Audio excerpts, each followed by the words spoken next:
بسم اللہ الرحمن الرحیم۔ توبہ کے عنوان پر بات ہو رہی تھی۔ توبہ کی نیت کیا ہونی چاہیے؟ بندہ نے اب ہم نے سوچ لیا کہ یہ اللہ اور بندے کے درمیان ایک رکاوٹ بن جاتی ہے، قرب حاصل کرنے میں، محبت حاصل کرنے میں، اللہ کی یاد، اللہ کی عبادت میں رکاوٹ ہے، اور یہ اللہ سے دوری ہے جو بہت ہی خطرناک ہے، اور توبہ کرنا ضروری ہے۔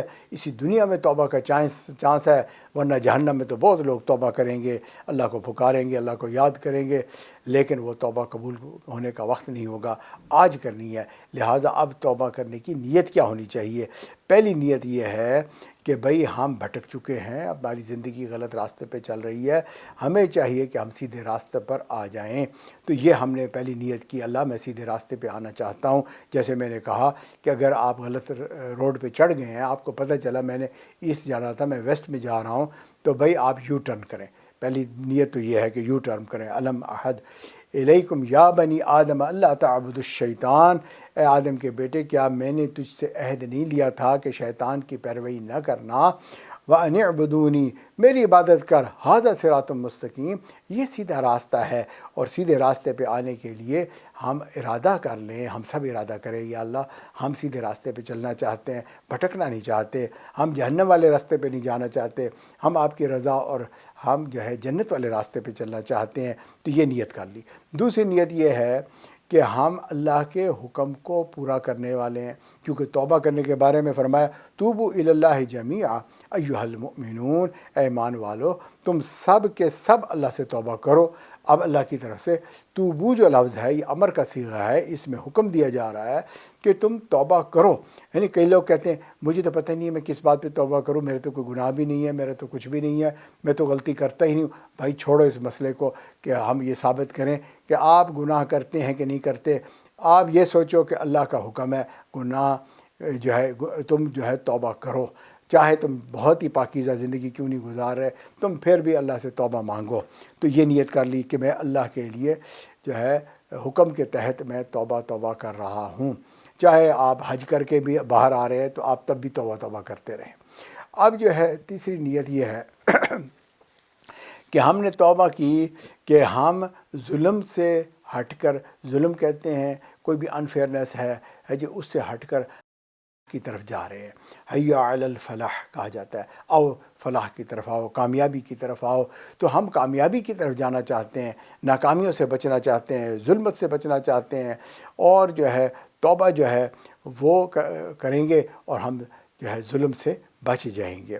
اگلی چیز ہے جو چوتھی نیت ہے وہ ہے ففروا الی اللہ، اللہ کی طرف ہم آئیں تاکہ ہم گناہوں سے چھٹکارا حاصل کر لیں۔ آپ بھاگ کے اللہ کی طرف جائیں اور اپنی جان چھڑوائیں خواہشات سے، گناہوں سے۔ تو یہ ایک نیت ہے کہ میں تمام اپنی خواہشات سے جان چھڑا کے اللہ کی طرف بھاگ کے جا رہا ہوں۔ کہتے ہیں جو بندہ ایک قدم اللہ کی طرف اٹھاتا ہے، اللہ کی رحمت 10 قدم اسے آتی ہے، سنبھال لیتی ہے۔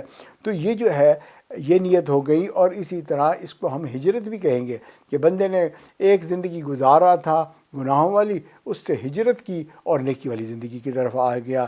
تو اب جو بندہ من ہاجر من الخطایا والذنوب، جو گناہوں سے اور خطاؤں سے ہجرت کر جاتا ہے، اللہ تعالیٰ اس کو معاف کر دیتے ہیں۔ تو لہٰذا یہ تو نیت ہو گئی۔ اب ہم کہیں گے بھئی اس کے بعد توبہ جو ہم کر رہے ہیں اس کے ارکان کیا ہے؟ یعنی یوں سمجھیں کہ اگر کہیں کہ بھئی جیسے کوئی بھی کام کرتے ہیں، بلڈنگ بناتے ہیں، اس کے اندر میجر سٹرکچر کیا ہے، تو اس میں ہم یہ کہیں گے پہلا رکن تو اخلاص کا ہے۔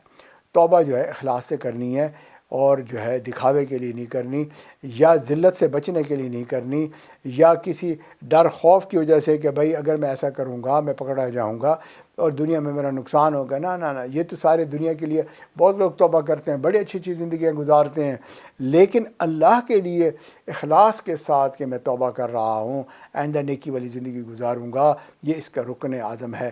یہ نیت ہونی چاہیے، جیسے نیت ویسی مراد۔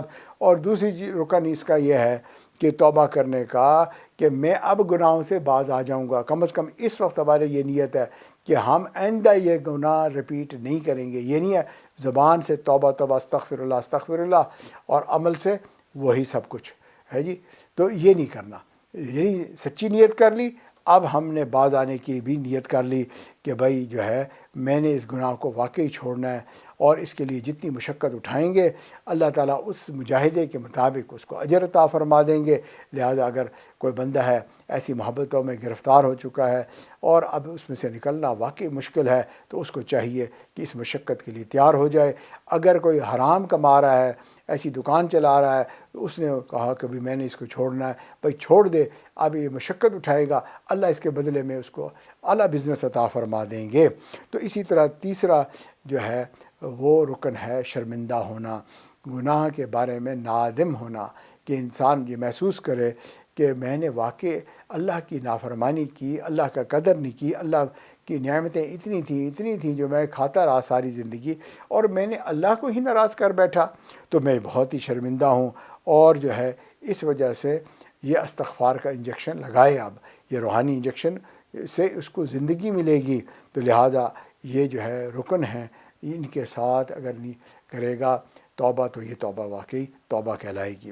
اب ہم نے توبہ کی جو ہے کرنی ہے، اور اس کی ابتدا کرنی ہے نا۔ ہم نے سوچ لیا کہ ہم توبہ کرنا چاہتے ہیں، اب کیف نتوب، ہم کس طرح سے توبہ کریں؟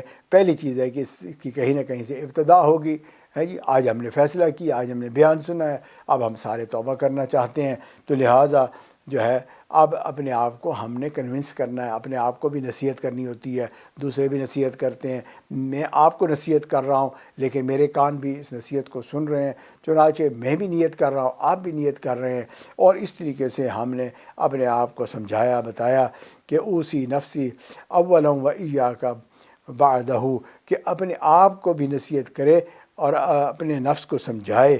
تو یہ کرنے والی چیز ہے کہ جو ہے انسان سوچے کہ بھئی توبہ کر لے اس سے پہلے کہ موت آ جائے۔ تو یہ سارے جو ہے کنونسنگ جو پوائنٹس ہوتے ہیں کہ توبہ میں آج کر رہا ہوں، میں آئندہ یہ گناہ نہیں کروں گا، تو یہ یہاں سے ابتدا کنونسنگ شروع کر دی اس نے اپنے آپ کو۔ اب دوسری چیز ہے کنونس تو ہو گئے، توبہ بھی کر لی ماشاءاللہ، لیکن یہ ہے کہ پھر اسی رستے پہ جا رہے ہیں جی، تو پھر وہی دوست، وہی یار، وہی سب کچھ، وہی ماحول، تو بھئی وہی انداز گفتگو، وہی کھانا پینا، حلال حرام کسی چیز کی فکر نہیں ہے، تو یاریاں بھی وہی اور عادتیں بھی وہی۔ تو اب کیا ہوگا کہ گناہ کے موقعوں سے اجتناب نہیں کیا، تو ہمیں اجتناب کرنا پڑے گا۔ ہم نے وہ لاہ و لعب کی محفلیں چھوڑ دینی ہیں اور متقی لوگوں کو دوست بنانا ہے۔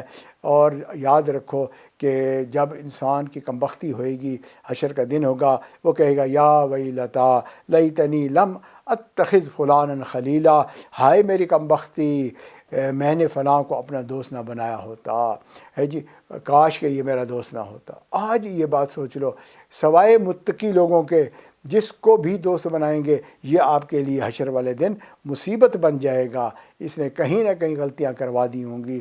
اب اس کے بعد خاص طور پہ نوجوانوں کے لیے اور عام طور پہ سب کے لیے، اگر جو ہے انسان چاہتا ہے میں پاک صاف ہو جاؤں، تقوی اختیار کروں، تو پھر کثرت سے روزے رکھنے چاہیے۔ رمضان مبارک آئے، رمضان کے روزے رکھیں، آگے پیچھے نفلی روزے ہیں جی، اللہ کے نبی صلی اللہ علیہ وسلم بھی رکھتے تھے، ہمیں بھی چاہیے کثرت سے روزے رکھیں۔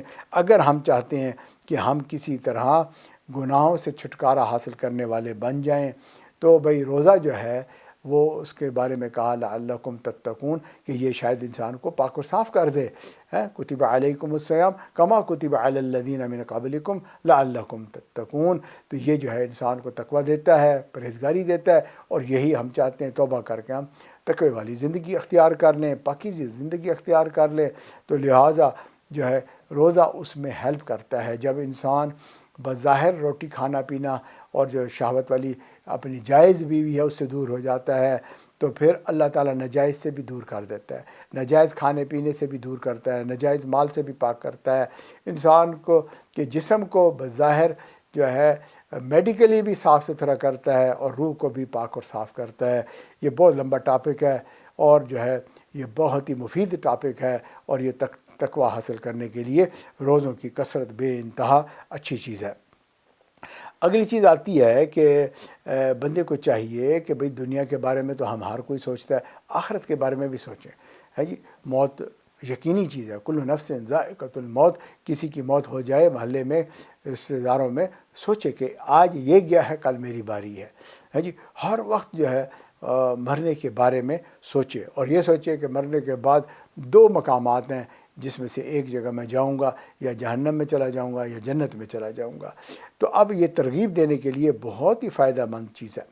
اگلی چیز ہے کہ غیر اللہ کے بتوں کو توڑ دو، ہے جی، چاہے وہ آفاقی ہوں یا انفسی ہوں، یعنی کہ انسان کے اندر ہوں، چاہے وہ باہر کے جو ہے بت ہوں۔ انسانوں نے آج بت بنائے ہوئے ہیں، اندر باہر یہ بت ہیں جو انسان جن کی پوجا کرتا پھرتا ہے۔ تو چنانچہ بھائی ان بتوں کو توڑو، اپنی جو ہے یاریاں لگائی ہوئی ہیں اور محبتیں بنائی ہوئی ہیں اور انہی کی پوجا کرتے ہیں۔ انسان اپنے جو ہے نفس کی پوجا کرتا ہے اور جو ہے اسی سے خوش ہوتا ہے اور وہی بات کو مانتا ہے۔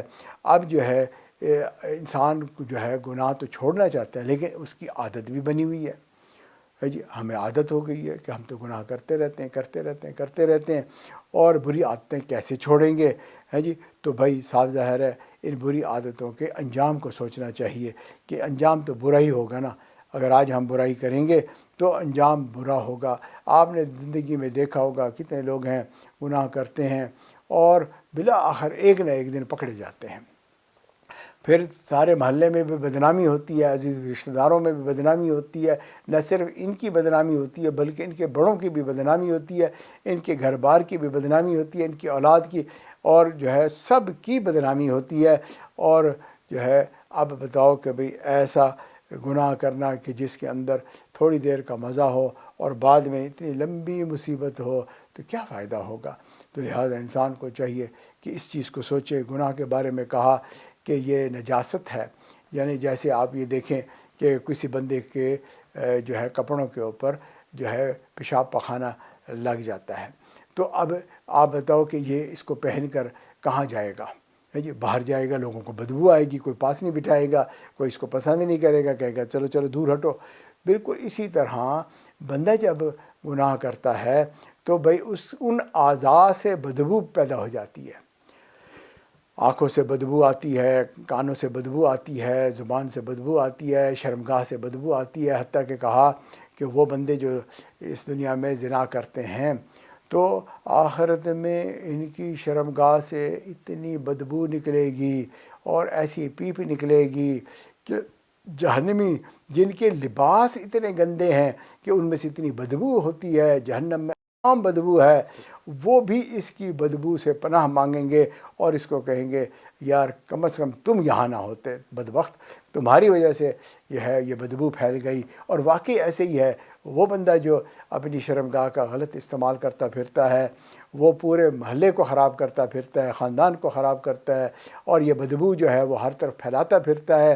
اور جو ہے زنا کے بارے میں آپ یہ جان لیں کہ یہ اللہ تعالیٰ کی جو مخلوق ہے اس کے اندر ڈسٹربنس کاز کرنے والی بات ہے، کیونکہ اللہ تعالیٰ جو ہے وہ خالق اور مالک ہے۔ بچہ پیدا ہوتا ہے، اب وہ حلال کی وجہ سے حرام پیدا کر دیا۔ اسی طرح جیسے ایک آدمی نے حلال ذبیحہ کے بجائے حرام جو ہے کسی جانور کو مار دیا، وہ جانور بد دعا دیتا ہے اور اس کے لیے برا کہتا ہے کہ میرے جو ہے کیا وجہ تھی کہ تم نے میری جان لے لی، اور وہ بھی جو ہے ذبیحہ کے بجائے حرام طریقے سے، اور بندہ جو ہے اب یہ حرام کھانا کھا رہا ہے اور پیٹ اپنا بھر رہا ہے، اور جو ہے یہ وہ جانور ہے جو تم کھا رہے ہو جو بد دعا کر چکا ہے اپنے مارنے والے پر، اور کھانے والے پر بھی بد دعا کرے گا، ہے جی، اور یہ تمہارے جسم کا حصہ بن جائے گا۔ اس جسم سے کس طرح سے نیکیاں ہوں گی، کیسے اس کے اندر سے تقوی آئے گا، کیسے زبان سے تم کلمہ پڑھو گے، کیسے تم جو ہے ان آنکھوں سے پاکیزہ چیزیں دیکھیں گے۔ اب دیکھو نا، جو چیز جس چیز کے لیے بنی ہوئی ہے وہ ویسے ہی استعمال کریں گی۔ ہم نے دیکھا کہ جو سکرو ڈرائیور ہوتے ہیں وہ ایک منہ والا بھی ہوتا ہے، 4 منہ والا بھی بنا ہوتا ہے۔ اب جو سکرو کھولنا ہے آپ کو وہی ٹول چاہیے اس کو کھولنے کے لیے، اگر آپ غلط لے کر آ جائیں گے تو وہ کیسے کھلے گا، وہ تو نہیں کھلے گا۔ آپ نے ایسا گناہ کر دیا کہ اب جس کی وجہ سے وہ جو برکت کا دروازہ کھلنا تھا آپ نے اس کا پاسورڈ غلط ڈال دیا، وہ کی غلط ڈال دی، جنت میں پہنچنے کی آپ نے خراب کر دی، آپ نے جو ہے اتنا بڑا نقصان کر دیا۔ تو چنانچہ بھئی ہمیں بیٹھ کے یہ چیز سوچنی چاہیے کہ ہم کون سا گناہ کر رہے ہیں۔ اور اسی طرح کہا کہ گناہ جو ہے وہ پوائزن کی طرح ہوتے ہیں، زہر جیسے بندہ لے لیتا ہے۔ اب کوئی زہر خود سے لے لے یا اس کو کوئی زہر دے دے. بعض لوگ ایسے بھی ہوتے ہیں جو کسی اور کو زہر دے دیتے ہیں. تو اب دونوں صورتوں میں جانتے بوجھتے ہوئے انجانے میں جو ہے ہو جائے تب بھی یہ گناہ ہے اور یہ انسان کو نقصان دیتا ہے. جیسے زہر جو ہے جسم کو نقصان دیتی ہے، گناہ روح کو نقصان دیتی ہے. انجانے میں بھی گناہ ہو جائے تب بھی یہ روحانی طور پہ اس کو نقصان ہو جائے گا. لہٰذا توبہ ایک ایسی چیز ہے جو گناہوں کو مٹا دیتی ہے اور نیکیوں میں تبدیل کر دیتی ہے. ہم نے توبہ کرتے رہنا ہے.